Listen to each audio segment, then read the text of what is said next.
Hello बच्चों, let us read this question. If two bulbs whose resistance are in the ratio 1:2 are connected in series, the power dissipated in them has the ratio of. तो हमारे पास दो bulbs दिए जिनका resistance का ratio है 1:2 और उनको हम लोग ने सीरीज में कनेक्ट किया है। तो हम लोग को क्या चाहिए, यहाँ पे पावर का जो रेशियो होगा वो फाइंड आउट करना है। तो हमें पता है कि इस क्वेश्चन को सॉल्व करने की जो जो पहले तो हम लोग की कॉन्सेप्ट जो यूज करेंगे वो होगा relationship between power voltage and resistance. तो पावर जो होता है वो वोल्टेज का स्क्वायर डिवाइडेड बाय रेजिस्टेंस होता है। और अगर हम लोग करंट के टर्म्स में लिखे तो ये हो जाएगा आई स्क्वायर इंटू आर के इक्वल।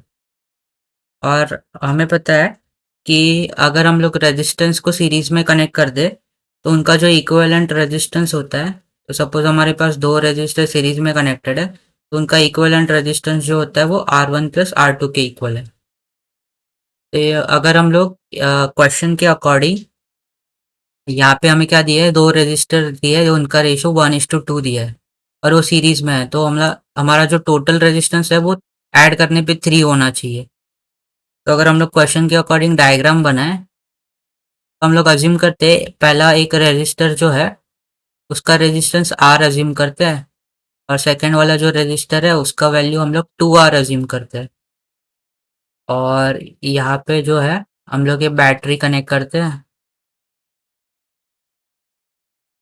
तो इसके अक्रॉस करंट जो आएगा आई होगा, ये वोल्टेज हो जाएगा। तो ये हम लोग यहाँ पे लिख देते हैं कि R1 जो है, let let R1 equals to R and R2 equals to 2 of R। तो दोनों का ऐड करने पे हमें तो इनका जो रेशियो लेंगे तो वो 1:2 हमें मिलेगा। तो अगर हम लोग करंट फाइंड आउट कर ले यहाँ पे, क्योंकि सीरीज में कनेक्टेड है तो दोनों केस में करंट जो है वो सेम आएगा। तो करंट आएगा ओम्स लॉ से वोल्टेज डिवाइडेड बाय रेजिस्टेंस, तो वोल्टेज आएगा V divided by resistance series में, तो ये हो जाएगा R प्लस 2R के इक्वल। तो करंट हमें मिलेगा V/3R। अभी करंट हमने फाइंड आउट कर लिया तो हम लोग पावर निकालते हैं, पहले R के अक्रॉस फिर 2R के अक्रॉस। तो पावर अक्रॉस R जो होगा वो आएगा P1 equals to I square into R1। तो ये P1 हो जाएगा, P1 इक्वल्स टू करंट का वैल्यू कितना है, V/3R। तो ये इसका स्क्वायर हो जाएगा V²/9R²। R1 का वैल्यू कितना है R, तो ये R से एक R कैंसिल हो जाएगा तो P1 का वैल्यू आएगा V²/9R के इक्वल। सिमिलरली हम लोग 2R के अक्रॉस पावर फाइंड आउट कर लेते हैं और उसको हम लोग P2 कंसिडर करते हैं। तो P2 आएगा आई स्क्वायर इंटू R2 के इक्वल। यहाँ पे वापस आएगा V²/9R का स्क्वायर इंटू R2 का वैल्यू हम लोग ने अज्यूम किया 2R के इक्वल। यहाँ पे R कैंसिल हो जाएगा एक, तो P2 का वैल्यू हमें मिलेगा V² divided by 2V² divided by 9R।